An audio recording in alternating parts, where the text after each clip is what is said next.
नमस्कार साथियों, मैं सुरजीत ठाटी। कैसे हैं आप लोग? उम्मीद है आप स्वस्थ होंगे, मस्त होंगे और व्यस्त होंगे और लग रहे होंगे निरंतर प्रयास में। तो आज का टॉपिक है जनगणना सन 2011 से 2023 तक के कुछ महत्वपूर्ण तथ्य। और क्योंकि 2011 के बाद अभी तो जनगणना होना संभव नहीं है और अब होगी तब नई वीडियो आपके सामने लाएंगे। 2011 से संबंधित जो पूछा जाता है और इससे पहले जो पूछा गया है उसके बारे में हम चर्चा करेंगे विस्तार से। तो आज की क्लास शुरुआत करते हैं हम।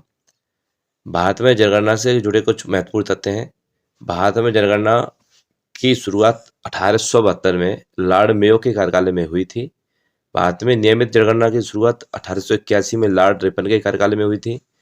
बात करेंगे हम जनगणना से संबंधित कुछ तथ्य की, तो स्वीडन में 1749 में पहली बार आधुनिक विश्व में जनगणना कराने वाला देश बन गया और अमेरिका 1790 में 10 की जनगणना की शुरुआत करने वाला पहला देश था। भारत में जनगणना संगठन की ही जनगणना संबंधित कार्य और आंकड़ों को प्रस्तुत करता है। स्वतंत्र भारत की जनगणना 1951 ईस्वी में हुई और उस समय जनगणना आयुक्त आर.ए. गोपाल स्वामी थे। जनगणना संगठित केंद्रीय गृह मंत्रालय के अधीन कार्यरत है। अब की बार प्रश्न में पूछा गया था यूपीपी में, जनगणना किस मंत्रालय के द्वारा कराई जाती है? तो वह गृह मंत्रालय, जिसके उच्चतम अधिकारी भारतीय महापंजीयक जनगणना आयुक्त होता है। जनगणना संगठन केंद्रीय गृह मंत्रालय के अधीन कार्यरत है, जिसके उच्चतम अधिकारी भारत का महापंजीयक एवं जनगणना आयुक्त होता है। 2011 के जनगणना का शुभांकर प्रगणक शिक्षिका थी और इसका आदर्श वाक्य रहा था, हमारी जनगणना हमारा भविष्य, अवर सेशंस और अवर फ्यूचर्स। आगे की बात करें तो 2011 की जनगणना के समय जनगणना आयुक्त डॉक्टर सी चंद्रमौली थे। 2011 के जनगणना की अनुमति लागत 2200 करोड़ रुपए थी। राष्ट्रीय जनसंख्या नीति 2000 के अनुसार जनसंख्या में स्थिरता प्राप्त करने का लक्ष्य 2045 से बढ़ाकर 2070 कर दिया गया था। 2001 से 2011 के बीच भारतीय जनसंख्या की 10 की वृद्धि 17.7% रही, ये भी पूछा गया है। 1911 से 1921 ईस्वी के दौरान भारत में जनसंख्या की 10 की वृद्धि ऋणात्मक, जैसे -0.31% हो गई और यह भारत की जनगणना के इतिहास में पहली बार हुआ, जिस कारण 1921 ईस्वी को महान विभाजक वर्ष यानी year of the great divide कहा जाता है। 1921 को आप ये इंपोर्टेंट रखेंगे, 1921 को महान विभाजक वर्ष कहा जाता है। पूछ लिया गया है और नहीं तो पूछा जाएगा। 2011 की जनगणना के अनुसार भारत की कुल मिस्टेक होगी, भारत की कुल जनसंख्या 1,21,854,21,000 करोड़ है, जो विश्व की कुल जनसंख्या का 17.5% है। ये आंकड़े सन 2011 के हैं। अब तो जो अमेरिका के अनुसार जो आंकड़े आए हैं वो तो 140 करोड़ का आंकड़ा देते हैं, जो कि हमारी विश्व में नंबर 1 पर भारत को बताया गया है। लेकिन ऑफिशियली भारत की तरफ से कोई स्टेटमेंट नहीं आया, क्योंकि अभी कोई जनगणना हुई नहीं। जब स्टेटमेंट आ जाएगा तो मालूम पड़ेगा 140 है कि 138 है, 1-2 करोड़ ऊपर नीचे होते रहते हैं। 2011 की जनगणना के अनुसार पुरुष 51.47% तथा महिलाएं 48.53% हैं। 2011 की जनगणना के अनुसार देश की कुल जनसंख्या में शहरी जनसंख्या 31.2% है, जबकि ग्रामीण जनसंख्या 68.8% है। 2011 की जनगणना के अनुसार सर्वाधिक जनसंख्या वाला राज्य उत्तर प्रदेश निकल के आया, जिसमें 20 करोड़ बताई गई। लेकिन अब के आंकड़े कुछ हैं तो वो 22 करोड़ के हैं, लेकिन ऑफिशियल नहीं, मैंने पहले ही कह दिया। यह न्यूनतम जनसंख्या वाला राज्य की बात करें तो हम सिक्किम है। अब यहाँ से इंपॉर्टेंट टॉपिक है, क्योंकि सबसे जनसंख्या वाला उत्तर प्रदेश, न्यूनतम जनसंख्या वाला राज्य सिक्किम। सिर्फ मैं राज्यों की बात कर रहा हूँ, केंद्र शासित प्रदेश की नहीं। 2011 की जनसंख्या के अनुसार सर्वाधिक जनसंख्या वाला केंद्र शासित प्रदेश दिल्ली बन गया और सबसे कम जनसंख्या वाला केंद्र शासित प्रदेश लक्षद्वीप था 2011 के अनुसार। आगे की बात करें हम तो 2011 की जनगणना के अनुसार सर्वाधिक 10 की जनसंख्या वृद्धि वाला राज्य मेघालय रहा है, जो 27.95% की दर से बढ़ा, और यह न्यूनतम 10 की वृद्धि वाला राज्य नागालैंड, जो कि -0.6% की वृद्धि से घटा। 2011 की जनगणना के अनुसार सर्वाधिक 10 की जनसंख्या वृद्धि वाला केंद्र शासित प्रदेश दादरा एवं नागर हवेली, जो 55.9% है, एवं न्यूनतम 10 की वृद्धि वाला केंद्र शासित प्रदेश लक्षद्वीप, जो कि 6.3% है। आगे की बात करें हम तो 2011 की जनगणना जनसंख्या घनत्व की बात करें हम तो 2000 जनसंख्या घनत्व का तात्पर्य प्रति वर्ग किलोमीटर निर्वासित और औसत जनसंख्या से है। जैसे कि ये एक एरिया है, ये 1 किलोमीटर का एरिया है, इसमें कितने लोगों का घनत्व है। मैं ये नहीं कह रहा हूँ कि एक जगह ही इकट्ठे कर दो सब, कुल मिला के इतने एरिया में कितने लोग रह रहे हैं अभी वर्तमान में, तो वो देखा जाता है घनत्व क्या है। तो 2011 की जनगणना के अनुसार भारत का जनसंख्या घनत्व 382 व्यक्ति प्रति वर्ग किलोमीटर है। अब 382 हर जगह तो नहीं मिलेंगे, कहीं जंगल है तो वहां तो नहीं होंगे। इसका मतलब ये होता है ये संपूर्ण भारत है। संपूर्ण भारत में कहीं इस जगह पर मान लो 10,000 लोग हैं और यहाँ पर 500 ही आदमी है, तो कुल मिला के टोटल क्षेत्रफल बटे टोटल जनसंख्या का भाग दिया जाता है, उससे प्रति वर्ग किलोमीटर प्रति व्यक्ति वर्ग किलोमीटर निकल आता है। जनसंख्या की 2011 की जनगणना के अनुसार सर्वाधिक जनसंख्या घनत्व वाला राज्य बिहार निकल के आया, जिसमें 1 किलोमीटर में 1106 लोग मौजूद हैं। एवं न्यूनतम जनसंख्या घनत्व वाला राज्य अरुणाचल प्रदेश निकल के आया, जिसमें 17 लोग प्रति वर्ग किलोमीटर पाए गए। 2011 की जनगणना के अनुसार सर्वाधिक जनसंख्या घनत्व वाला केंद्र शासित प्रदेश दिल्ली, जो कि 11,320 व्यक्ति वर्ग किलोमीटर निकला। और न्यूनतम जनसंख्या घनत्व वाला प्रदेश केंद्र शासित प्रदेश अंडमान निकोबार जो द्वीप समूह है, जिसमें 40 व्यक्ति पर वर्ग किलोमीटर निकले। बात करेंगे हम 2011 की जनगणना लिंगानुपात यानी सेक्स रेशियो की, तो प्रति 1,000 पुरुषों की तुलना में स्त्रियों की संख्या को लिंगानुपात कहते हैं। जैसे कि स्त्रियों की संख्या बटे पुरुषों की संख्या गुणा 1,000, तो हमारा फॉर्मूला हो गया, इससे हमारा लिंगानुपात निकल आएगा 1,000 व्यक्तियों पर कितनी महिला है। भारत का लिंगानुपात 943 है, मतलब 1,000 पुरुष और 1,000 महिला, जिसमें पुरुष तो 1,000 हैं लेकिन महिला कितनी है 943। उससे ऊपर वाले पुरुष क्या करें, कुंवारे घूमेंगे। ठीक है, चलो इस जोक सपाट। 2011 की जनगणना के अनुसार सर्वाधिक लिंगानुपात वाला राज्य केरल जो 1,084 है, इसमें क्या 84 महिलाएं ज्यादा हैं। ये न्यूनतम लिंगानुपात वाला राज्य हरियाणा, जिसमें 21 महिलाएं कम हैं पुरुषों की अपेक्षा। 2011 की जनगणना के अनुसार सर्वाधिक लिंगानुपात वाला केंद्र शासित प्रदेश पुडुचेरी है, यहाँ पर 37 महिलाएं पुरुषों से ज्यादा हैं। एवं न्यूनतम लिंगानुपात वाला केंद्र शासित प्रदेश दमन और दीव है, जहाँ महिलाओं की संख्या बहुत ही कम है, यहाँ कुमारे ज्यादा घूम रहे होंगे। जोक सपाट आगे आओ। 2011 की जनगणना शिशु लिंगानुपात 10 से 6 वर्ष रहा है, जिनसे लेकर 6 वर्ष की आयु तक प्रति 1,000 बालकों की संख्या की तुलना में इसी आयु वर्ग के बालिकाओं की संख्या के अनुपात में को शिशु लिंगानुपात कहते हैं। शिशु लिंगानुपात निकालने के लिए हम बालिकाओं की संख्या 0 से 6 वर्ष तक ले सकते हैं, अपॉन में बालकों की संख्या 0 से 6 वर्ष ले सकते हैं, इंटू 1,000, तो हमारा शिशु लिंगानुपात निकल आएगा। आगे बात करें हम तो भारत का शिशु लिंगानुपात 919 रहा है। 2011 की जनगणना के अनुसार सर्वाधिक शिशु लिंगानुपात वाला राज्य अरुणाचल प्रदेश, जिसमें 972 पर रहा है, 1000 पर 972। एवं न्यूनतम शिशु लिंगानुपात वाला राज्य हरियाणा रहा है, जो 834 रहा है पर 1000 पर। हम 1000 पर बात करेंगे, मतलब जैसे अरुणाचल प्रदेश की बात करें तो 1,000 लड़के रहे होंगे तो 972 लड़कियां रही होंगी, बालिकाएं, शिशु बालिकाएं। और यहाँ पर राज्य हरियाणा की बात करें तो 1,000 शिशु बालक की जगह पर 834 बालिकाएं पाई गई। 2011 की जनगणना के अनुसार सर्वाधिक शिशु लिंगानुपात वाला केंद्र शासित प्रदेश अंडमान निकोबार द्वीप समूह, जिसमें 968 है। यह न्यूनतम शिशु लिंगानुपात वाला केंद्र शासित प्रदेश दिल्ली निकला, जो वहां पर 871 निकले, मतलब 1,000 शिशु बालकों पर 871 बालिकाएं निकली। बात करेंगे भारत की जनगणना 2011 में साक्षरता दर की। लिटरेसी रेट क्या रहा है, तो 7 वर्ष और उससे अधिक कि जो व्यक्ति किसी भाषा को समझ सकता है और उसे लेके या पढ़ सकता है, उसे साक्षर कहा जाता है। ये साक्षरता निकाली इस प्रकार जाती है कि साक्षरों की संख्या भट्टे में 7 प्लस आयु वाली संख्या, 7 प्लस आयु वाली मतलब जो 7 साल से ऊपर वाले बच्चे हैं, इंटू 100, ये 100 पर निकाली जाती है। तो जिसमें जैसे हम 100 बच्चे लेंगे टोटल, उसमें से कितने बच्चे पढ़े लिखे हैं, जैसे 75 बच्चे पढ़े लिखे हैं, 75 लोग पढ़े लिखे हैं तो 75% हो गई। 80 लोग पढ़े लिखे हैं तो 80% हो गई। तो सबसे ज़्यादा साक्षरता दर वाला निकला है केरल, जिसमें सबसे ज़्यादा साक्षरता केरल में पाई गई है।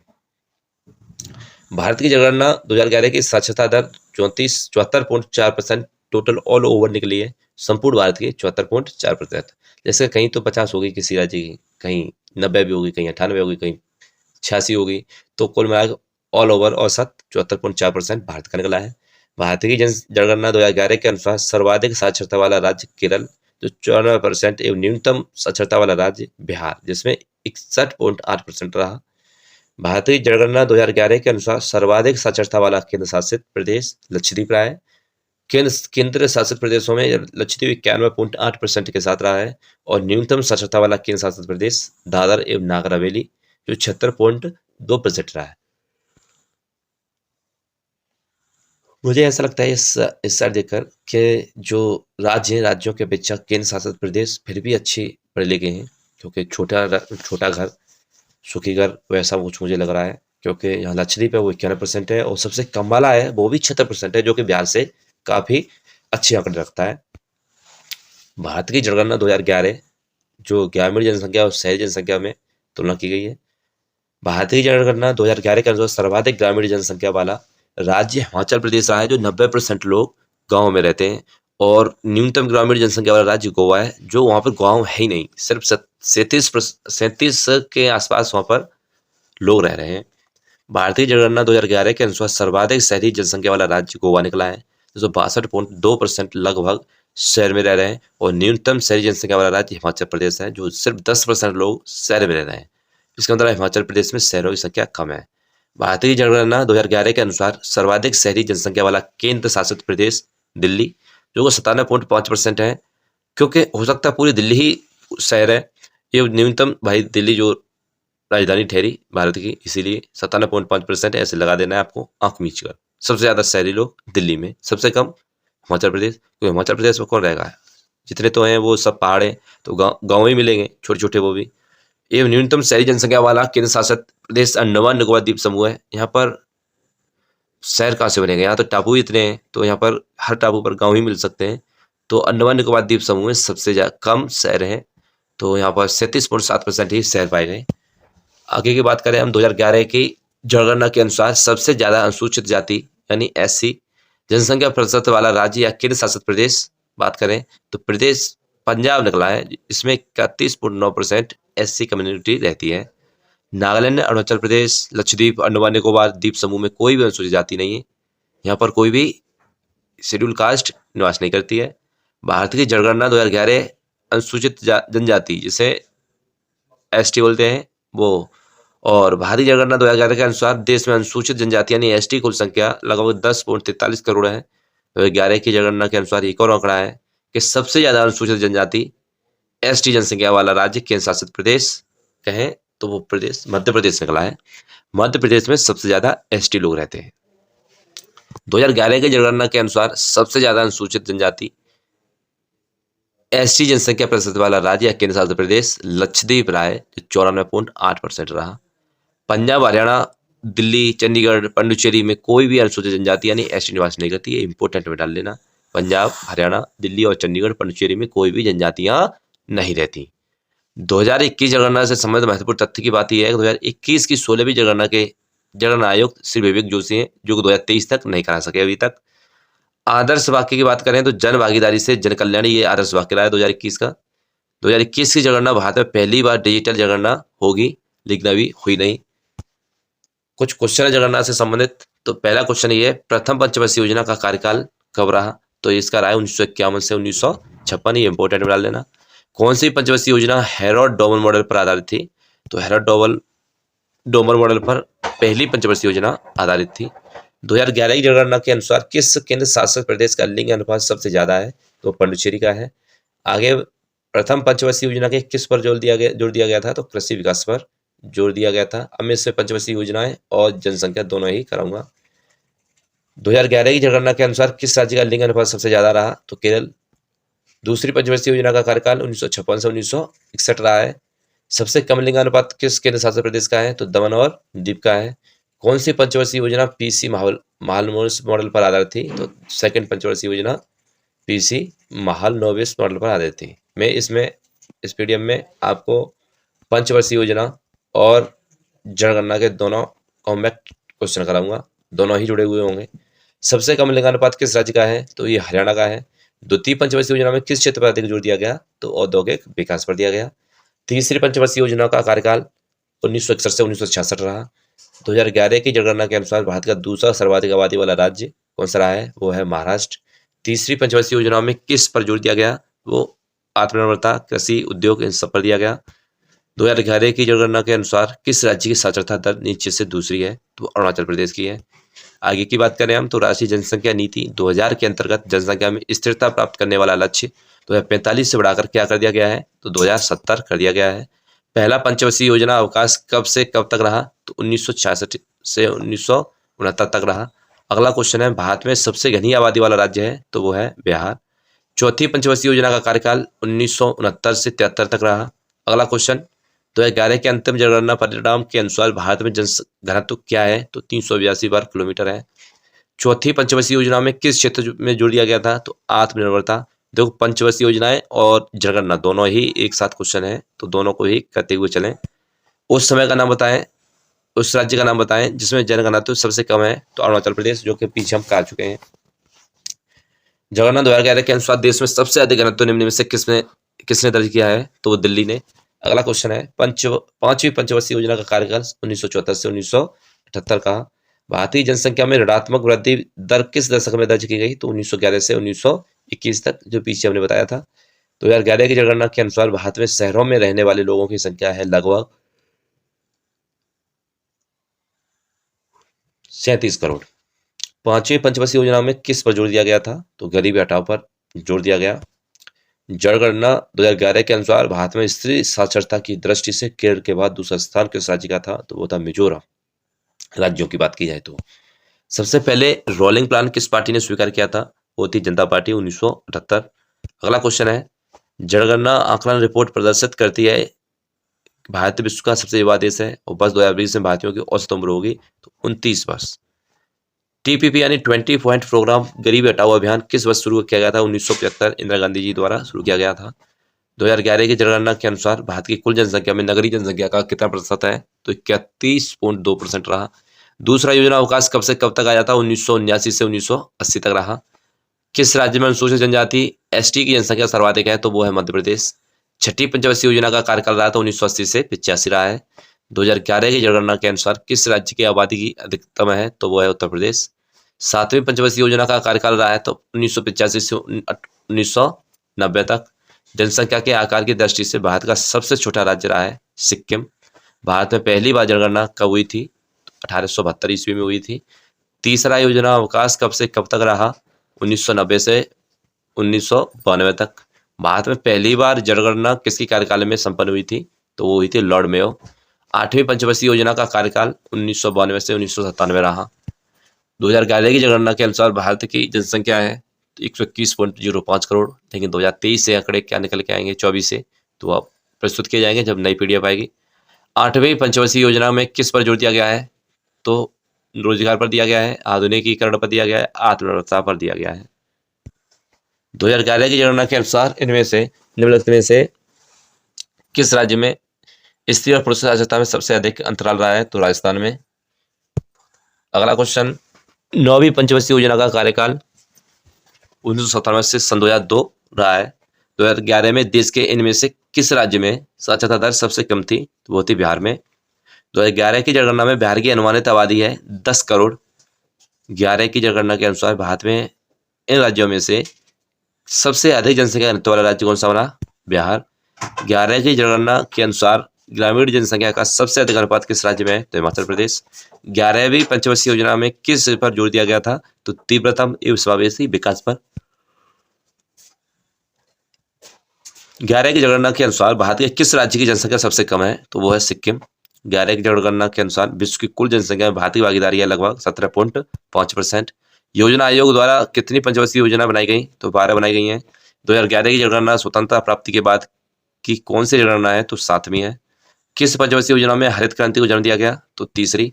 किस पंचवर्षीय योजना में भारत की कृषि वृद्धि दर सर्वाधिक रही है? तो चौथी पंचवर्षीय योजना में कृषि वृद्धि दर सर्वाधिक रही। किस योजना में से भारत में उच्चतम वृद्धि दर किस योजना में रही है? तो 11वीं योजना। भारत में योजना आयोग का गठन किस वर्ष किया गया था? तो 1950 में, जो कि अब योजना आयोग नीति आयोग बना दिया गया है। तो यही हमारी क्लास समापन होती है। तो आज हमने जनगणना के साथ साथ योजना भी हमने पढ़ी है। तो हमारी कोशिश रही है हमने 100% देने की, लेकिन फिर भी अगर कुछ कमी रह गई तो हम अगली वीडियो में मुलाकात करेंगे। और बने रहे सुजीत ठाटी ऑफिशियल यूट्यूब चैनल पर। ये रियल कंप्यूटर क्लासेस एका की तरफ से क्लास प्रोवाइड कराई गई है। तो अगर जिसमें कोई भी कहीं भी अगर जो त्रुटि पाई जाती है आप कमेंट बॉक्स में डाल सकते हैं, क्योंकि हम भाई AI नहीं है, हम इंसान हैं और टाइप करते समय कुछ हो जाता है ऐसे मिस्टेक। हालांकि मैं पढ़ता जाता हूँ और जो कहीं मिस्टेक होती है तो उससे बता देता हूँ, क्योंकि टाइपिंग में हो जाती है कहीं कहीं अच्छा इधर से उधर हो जाता है, तो मैं शब्दों की उच्चार के माध्यम से सही कर देता हूँ उसे। तो बस फिर मिलते हैं अगली क्लास में। जय हिंद, थैंक्स फॉर वॉचिंग और लाइक एंड सब्सक्राइब करना ना भूलें। धन्यवाद।